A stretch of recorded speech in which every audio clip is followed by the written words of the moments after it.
sore saudara semua yang dikasihi Tuhan, kita bersyukur karena hari ini kita semua boleh berada dalam rumah Tuhan dan tidak ada tempat yang lebih baik daripada rumah Tuhan. Karena saya percaya dalam rumah Tuhan ada berkat, dalam rumah Tuhan ada pemulihan, dalam rumah Tuhan kita menerima mujizat.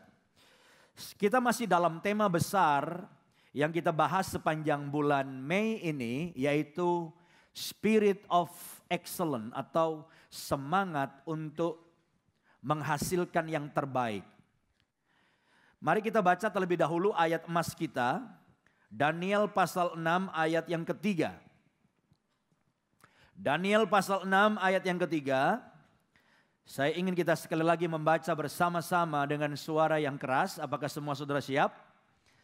Oke, mari kita baca sama-sama ya. 1, 2, 3. Maka Daniel ini melebihi para pejabat tinggi dan para wakil raja itu, karena ia mempunyai roh yang luar biasa.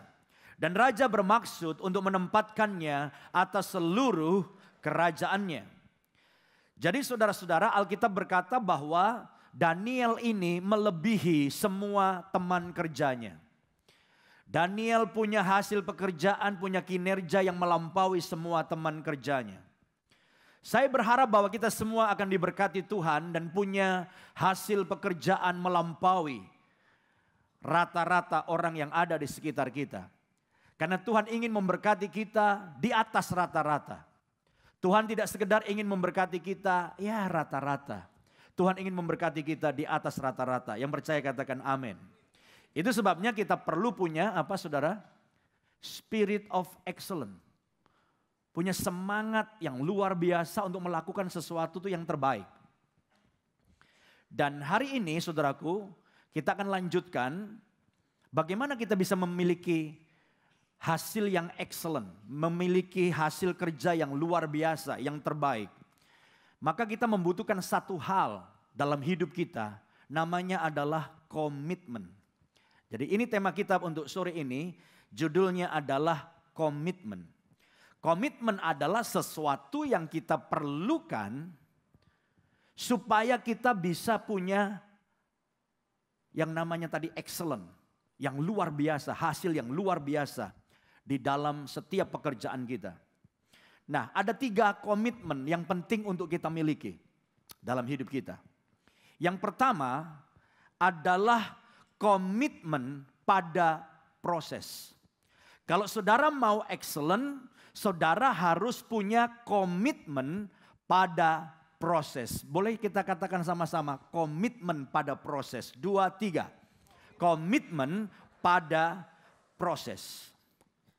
Nah, mengapa kita penting punya komitmen kepada proses? Sebab segala sesuatu di dunia ini, saudaraku, punya caranya sendiri. Apapun juga pekerjaan saudara, ada caranya sendiri untuk melakukan hal tersebut.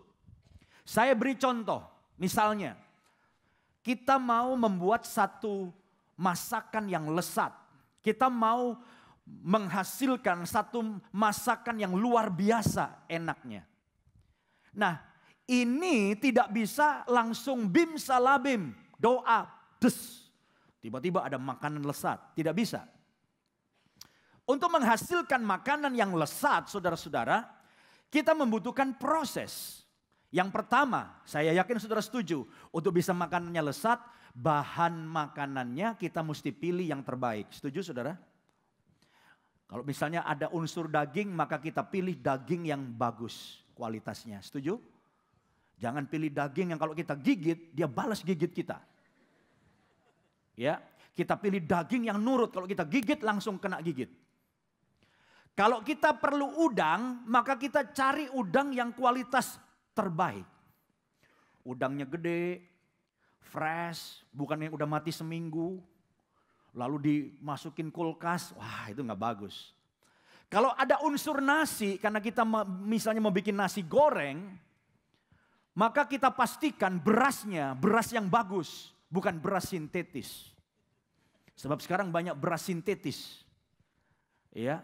Jadi ini bahan-bahan masakannya harus kita pilih yang terbaik.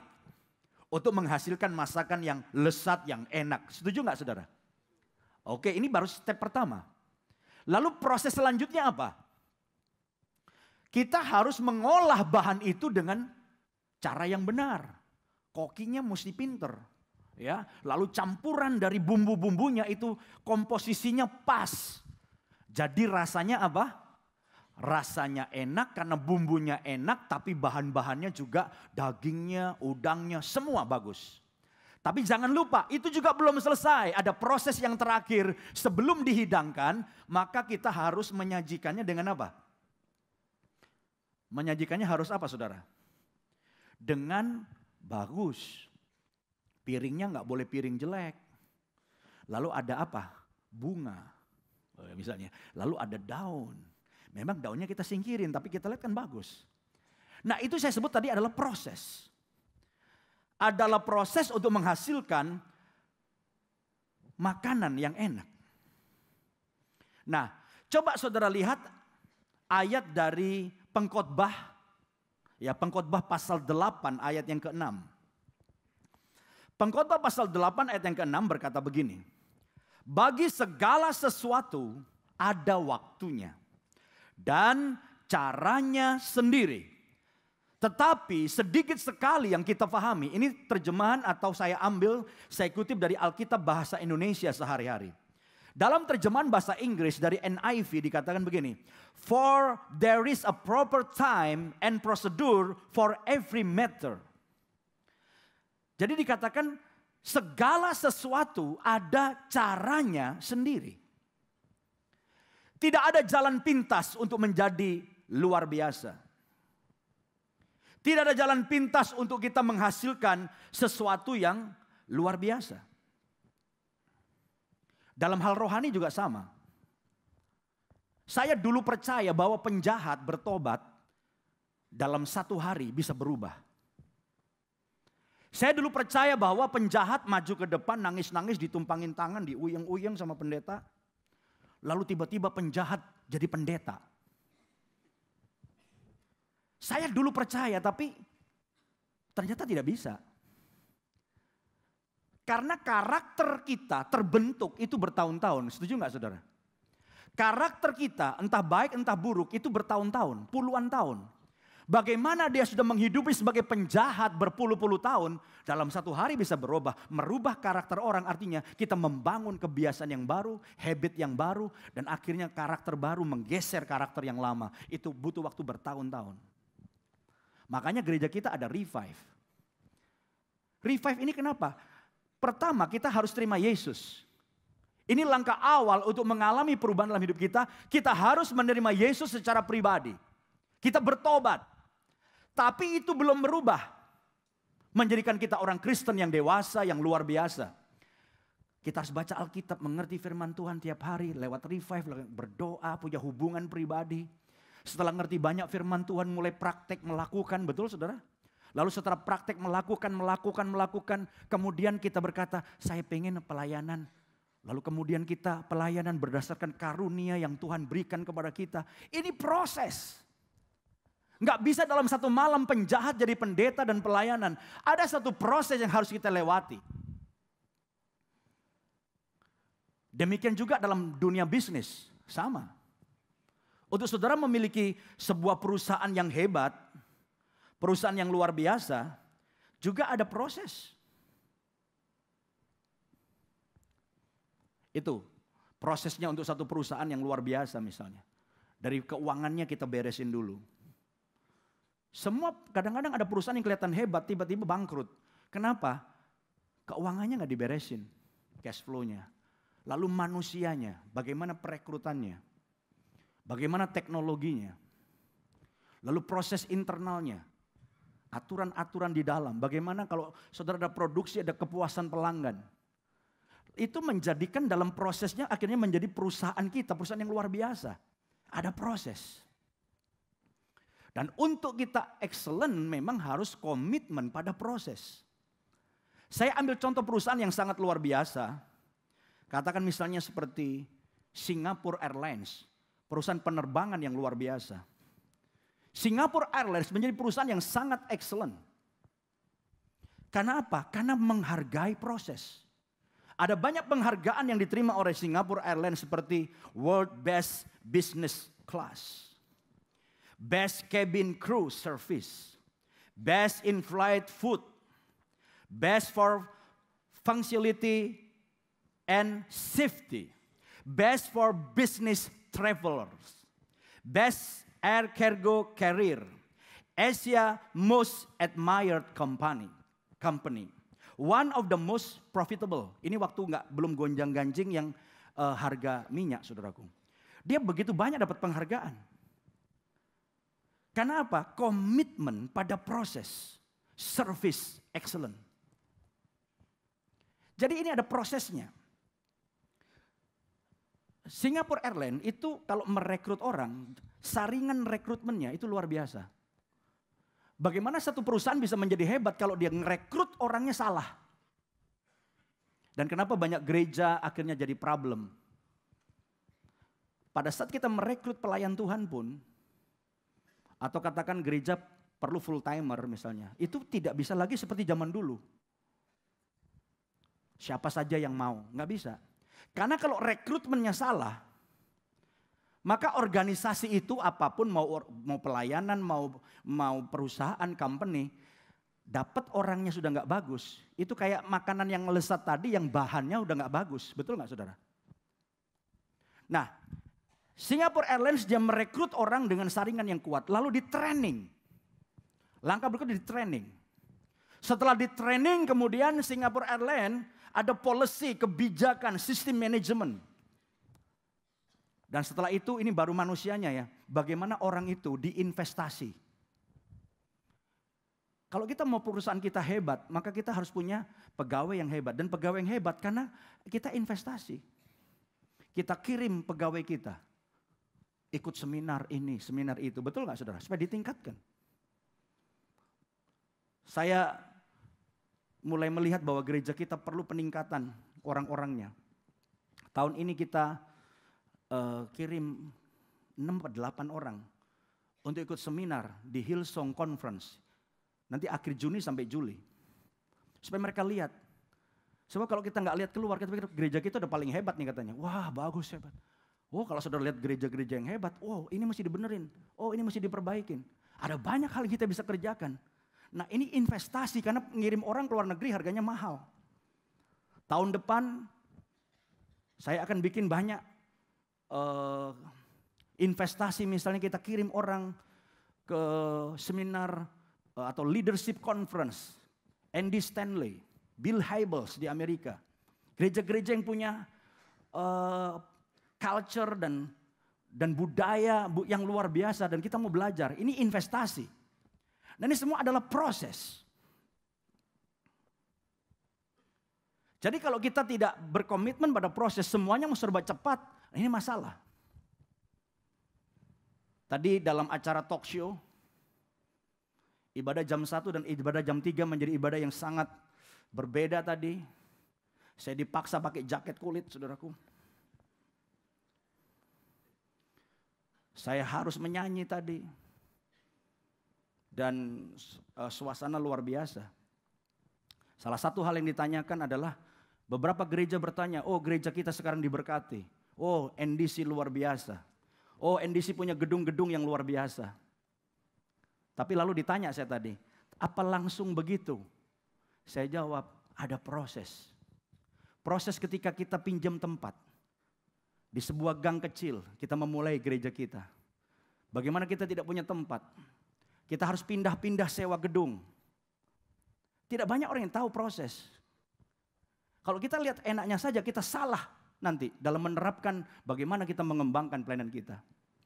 Saya mengalami yang namanya ketika memulai pelayanan, banyak konglomerat yang berjanji pada saya untuk membantu pelayanan saya.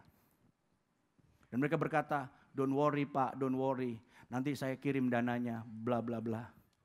Tapi begitu kita memulai gereja kita, seakan-akan semua konglomerat lupa ingatan, saudara.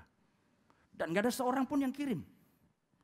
Di situ kita diproses untuk apa? Untuk belajar tidak bergantung kepada manusia, tapi hanya bergantung kepada Allah. Diproses.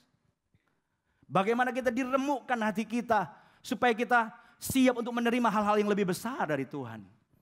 Diproses. Jadi kalau hari ini saudara mengalami sesuatu, saya katakan itu salah satu proses. Dalam bisnis saudara nggak bisa tiba-tiba disulap jadi hebat. Kehidupan rohani kita nggak bisa mendadak jadi dewasa. Perlu yang namanya komitmen pada proses. Saudara harus baca revive tiap hari. Saudara harus berdoa tiap hari. Itu harus dilewati, nggak bisa di skip.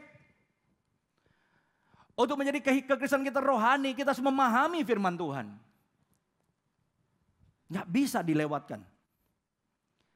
Tapi saya percaya kita semua adalah orang yang siap berkomitmen pada proses. Dan kita melakukan detail satu demi satu. Dan saya yakin pada ujungnya semua kita akan excellent. Kita akan luar biasa. Yang setuju katakan amin. Berikan kemuliaan bagi Tuhan. Haleluya. Yang kedua, bagaimana kita bisa excellent? Yang kedua, komitmen. Memang judulnya komitmen. Komitmen waktu. Kita harus punya komitmen waktu. Coba kita perhatikan lagi ayat tadi yang sudah kita baca. Pengkhotbah 8 ayat 6 dikatakan, bagi segala sesuatu ada waktu dan caranya sendiri. Dalam terjemahan bahasa Inggrisnya dikatakan, for there is a proper time and procedure for every matter. Jadi dalam segala hal, segala aktivitas ada waktunya sendiri. Ini artinya banyak. Tidak selalu pengertian yang selalu kita pahami. Tapi dalam setiap aktivitas yang kita lakukan ada waktunya sendiri. Dan saya ingin kita fokus kepada paling tidak ada waktu untuk mempersiapkan. Ada waktu untuk mempersiapkan. Kita harus punya komitmen waktu untuk mempersiapkan. Sebab tanpa itu kita tidak bisa excellent. Kayak saudara semua saya lihat banyak yang ibu-ibu yang cantik-cantik di sini. Saya tidak bisa membedakan mana yang ibu, mana yang saudari. Cantik-cantik. Jujur saya tanya, sebelum berangkat ke sini yang cantik-cantik, rambutnya rapi, pipinya bagus, bajunya bagus. Saya mau tanya, apakah langsung bangun tidur terus jalan naik mobil tampilnya seperti ini? Halo? Tidak. Artinya apa? Sebelum berangkat ke sini saudara ngapain? Mandi dulu? Atau yang sudah mandi paling tidak ngapain?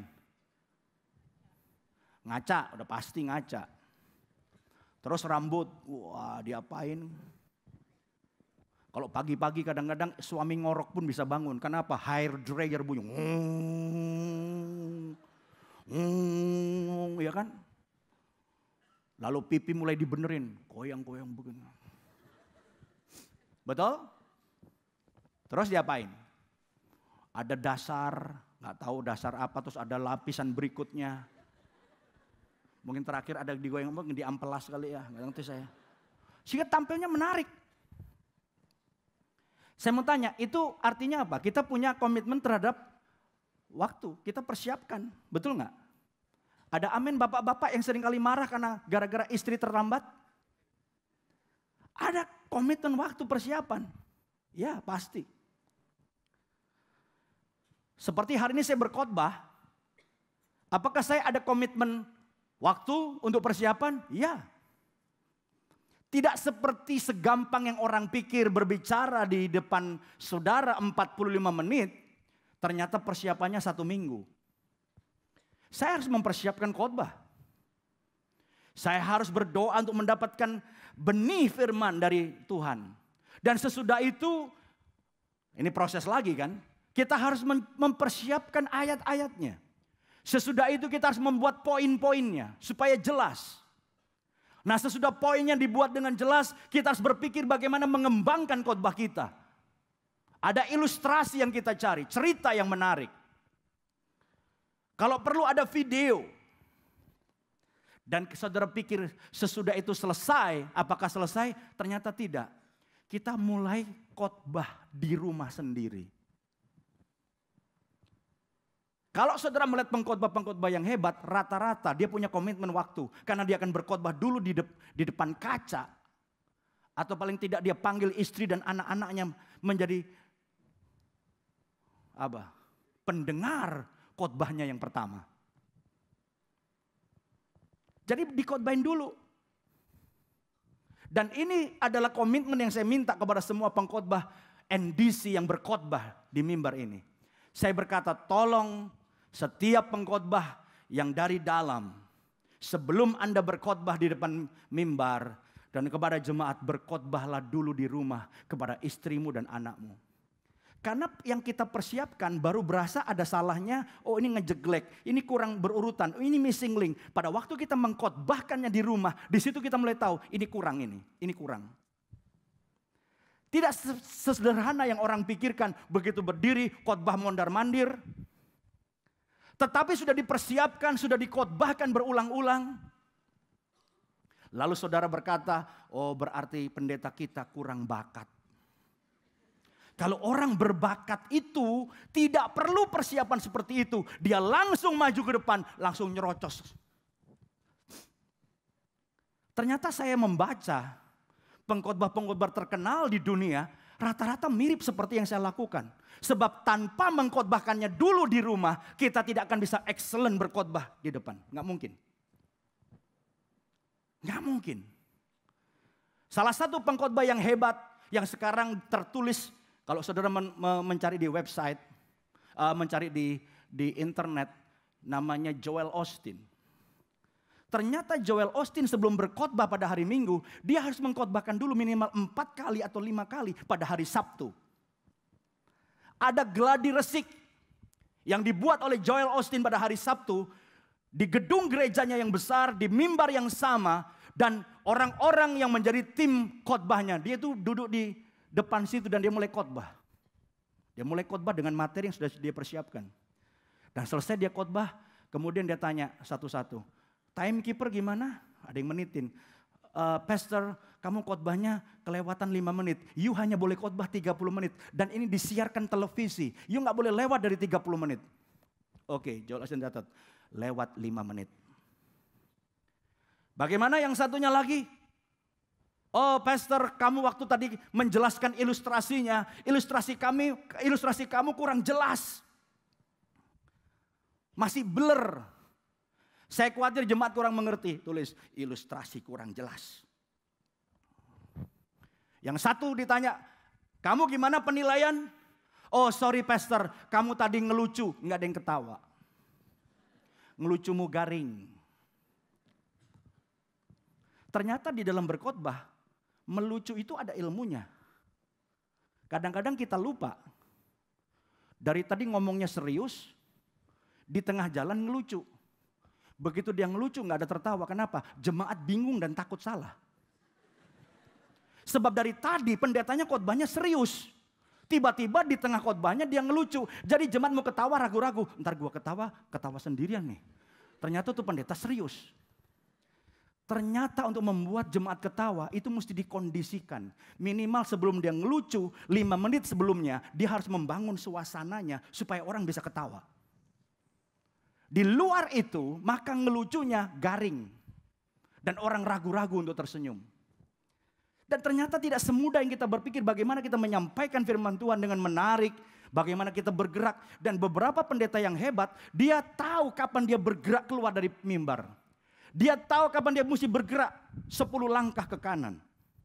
Dan dia tahu kapan mesti berbalik lagi 15 langkah ke kiri. Ada banyak orang berkata, wah hebat tuh pendeta ya. Padahal itu adalah sebuah sudah diulangi dan diulangi. Kalau dia mau jadi pendeta internasional. Tapi kalau kita mau khotbah berdiri di sini bisa nggak tanpa semua persiapan itu? Bisa. Tapi tiba-tiba jemaat nggak suka dengan khotbah kita. Khotbah kita tidak menarik. Khotbah kita tidak menginspirasi. Itu sangat menentukan. Jadi harus ada komitmen waktu. Mahasiswa-mahasiswa yang hadir di sini, kalau saudara menjadi mahasiswa yang excellent, yang di atas rata-rata, yang nilainya bagus, maka saya percaya mahasiswa seperti itu bukanlah mahasiswa yang baca bukunya menjelang besok ujian.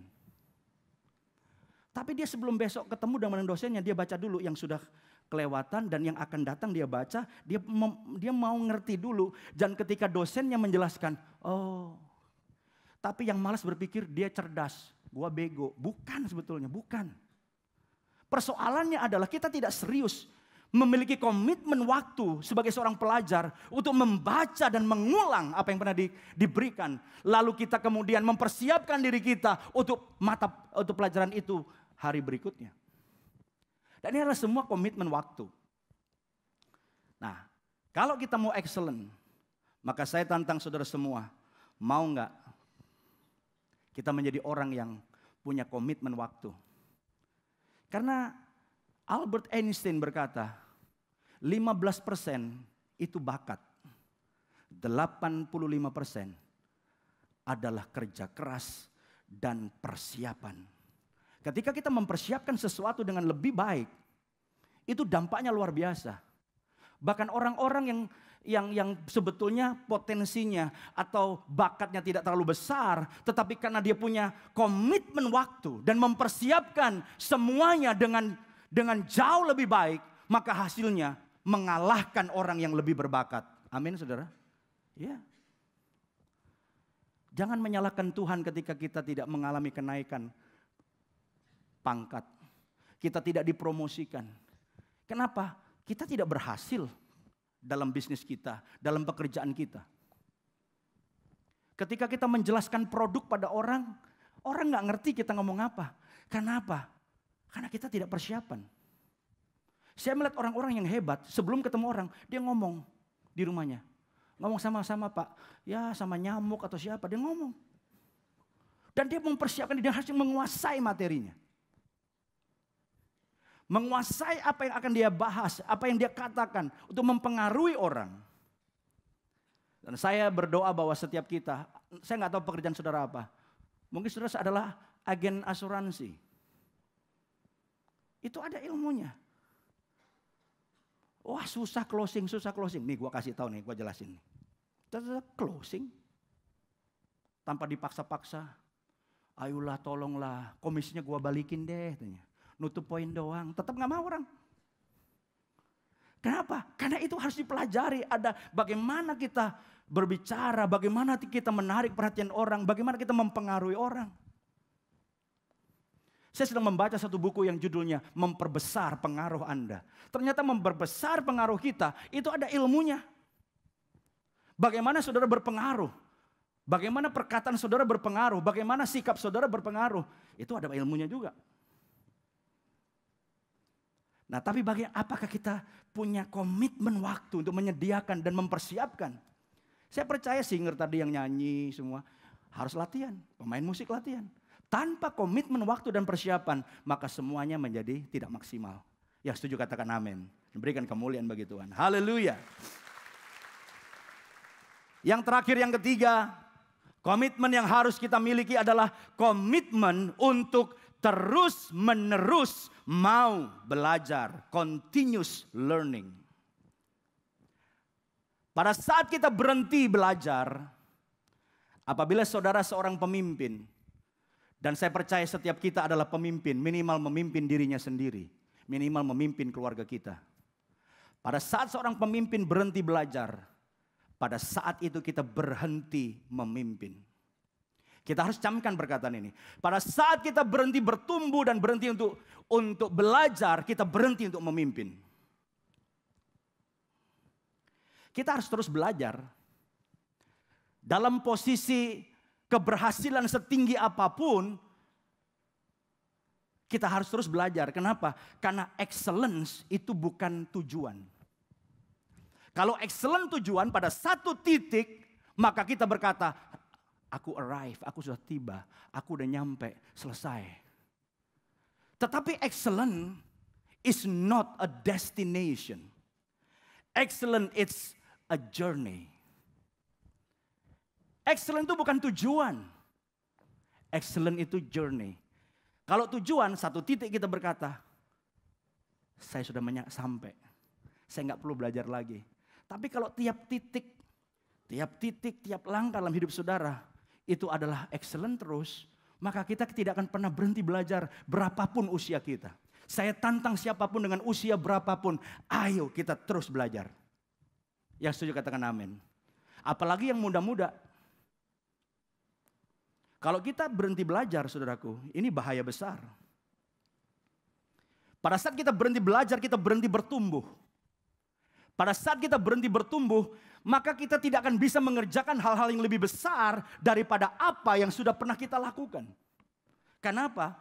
Karena kita berhenti bertumbuh. Kita terus mengembangkan potensi kita. Dan untuk mengembangkan potensi kita harus terus-menerus mau belajar. Ada satu ayat yang penting untuk kita pahami. Saya rasa ini ayat yang terakhir. Kenapa ya orang yang melarat itu tambah melarat. Tapi orang yang diberkati itu tambah diberkati.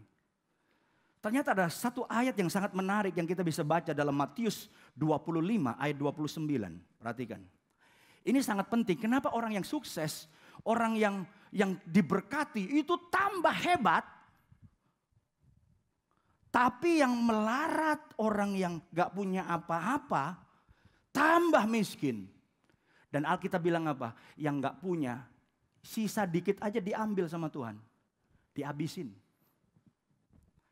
Saya bacakan, Matius 25 ayat 29 berkata begini. Karena setiap orang yang mempunyai, kepadanya akan diberi. Udah punya, tambah dikasih. Sehingga ia berkelimpahan, ia tambah berkelimpahan. Tetapi siapa yang tidak mempunyai, gak punya apa-apa, cuma punya sedikit. Apapun juga yang ada padanya, udah sisa dikit, akan apa?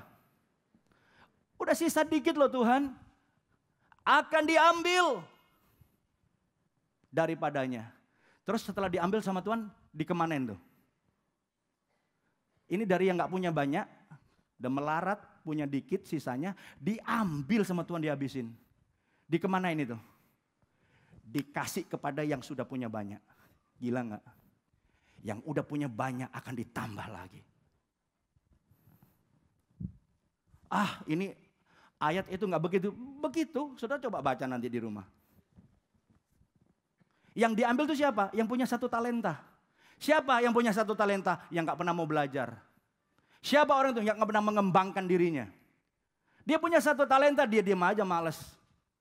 Tuhan datang, aku tidak mau apa yang kupercayakan padamu tidak berbuah. Itu sebabnya yang kamu punya 1 yang kamu biarin, gua ambil kata Tuhan. Sisa berapa? Punya 1 diambil, sisa berapa? 0, habis. Lalu yang 1 dikasih ke siapa? Dikasih yang 5 mengembang jadi berapa? 10 dikasih tambahin lagi. Itu aja begitu. Saudara dibaca di rumah. Kita nggak bisa iri sama orang. Tuhan tuh orang udah hebat kok tambah dikasih lagi. Gua susah Tuhan. Memang prinsipnya itu. Ada banyak gereja juga bilang, bagi-bagi dong berkatnya. Gua nggak punya apa-apa nih. Tapi prinsipnya adalah yang nggak punya, karena dia tidak mengembangkan dirinya, karena dia malas, diambil. Dikasih sama yang punya. Tambah banyak. Maka saya beritahu pada saudara, jangan sampai menjadi orang yang tidak bertumbuh. Tidak menggunakan potensi saudara. Karena kalau kita tidak menggunakan potensi kita, yang sedikit pun akan diambil. Tapi jadilah orang yang mengembangkan potensi saudara dan terus continuous learning. Terus mau belajar.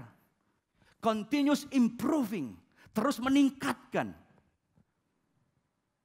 Dan Tuhan senang dengan orang yang meningkatkan potensi hidupnya. Tuhan senang kepada orang yang meningkatkan sesuatu yang dia punya. Dia belajar lagi, dia tingkatkan lagi. Tuhan berkata, aku tambahkan kepadamu. Tapi yang gak mau belajar, yang gak mengembangkan potensinya, apapun yang ada padamu akan diambil. Dan diserahkan pada yang punya banyak. Saya berdoa bahwa kita adalah orang-orang yang ditambahkan. Haleluya. Yang ditambahkan, yang sudah punya, tapi kita kembangkan potensi kita. ditambahkan lebih lagi, dan lebih lagi. Yang setuju katakan amin dan berikan kemuliaan bagi Tuhan. Haleluya. Hari ini kalau ada saudara yang, saya akan akhiri. Kalau ada saudara yang merasa, Tuhan kok saya stuck ya? Kok bisnis saya stuck?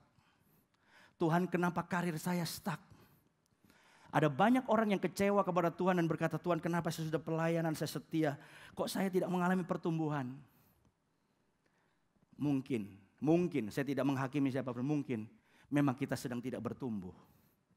Pengetahuan kita tidak bertumbuh, networking kita nggak bertumbuh.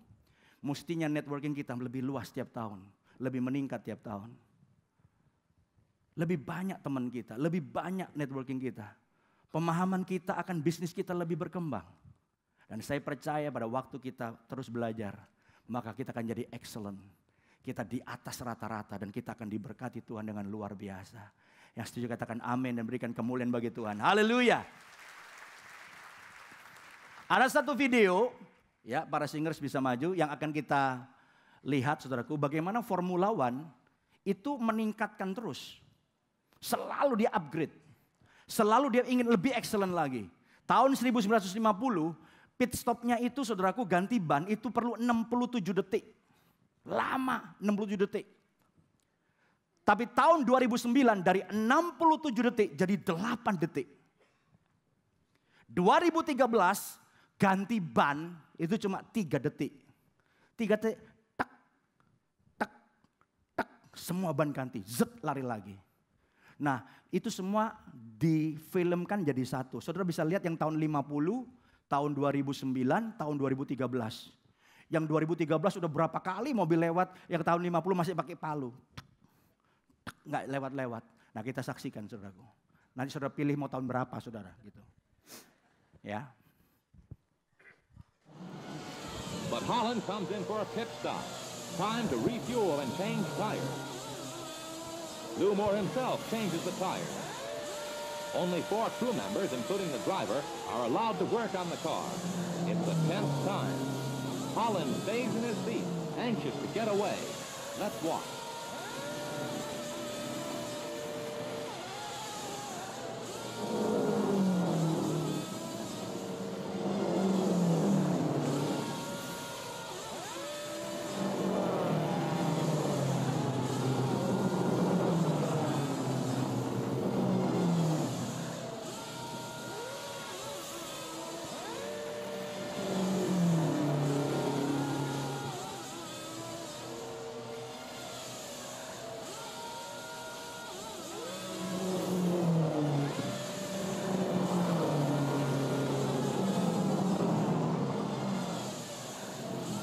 Tires are changed at last.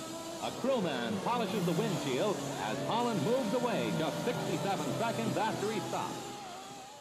Iya, kita beri tepuk tangan saudara-saudara. Saudara pilih mana? Tahun 50? Tahun 2009? Atau 2013? Ini bagaimana kita improve hidup kita aja. Tapi saya berdoa kita semua punya komitmen pada proses. Komitmen waktu. Dan komitmen untuk continuous learning, terus belajar. Dan saya percaya ada bagiannya Tuhan, itu mujizat, itu dari Tuhan. Tadi pagi ngobrol dengan banyak businessman, sekarang ini ekonomi susah katanya. Dulu jual apa saja gampang, sekarang ekonomi susah. Kenapa? Karena sekarang orang korupsi kan gak dapat duit lagi. Dulu beli apapun gak perlu nawar, sekarang susah. Merosot. Apalagi yang pabrik-pabrik tekstil di Bandung pada tutup. Lalu dia cerita, tapi puji Tuhan, di tengah kondisi seperti itu, pabrik-pabrik itu hanya 30% yang jalan. 70% itu nganggur mesinnya. Jadi merosotnya 70%, sisa 30%. Tapi dia bilang, puji Tuhan Pak, saya punya pabrik, semua mesin masih berfungsi, bahkan nolak. Nah saya bilang, ini mujizat. Mujizat itu kita nggak bisa bikin apa-apa. Itu pekerjaan Tuhan. Kita mau doa supaya saudara terima mujizat. Tapi jangan mujizat terus dong. Kita kerjakan bagian kita. Kita perlu rajin, kita perlu inovatif, kita perlu penuh ide, kita perlu untuk meningkatkan potensi kemampuan kita. Itu bagian kita. Amin saudaraku. supaya semua kita tidak stuck, tapi kita terus maju oleh anugerah Tuhan. Yang setuju katakan amin. Berikan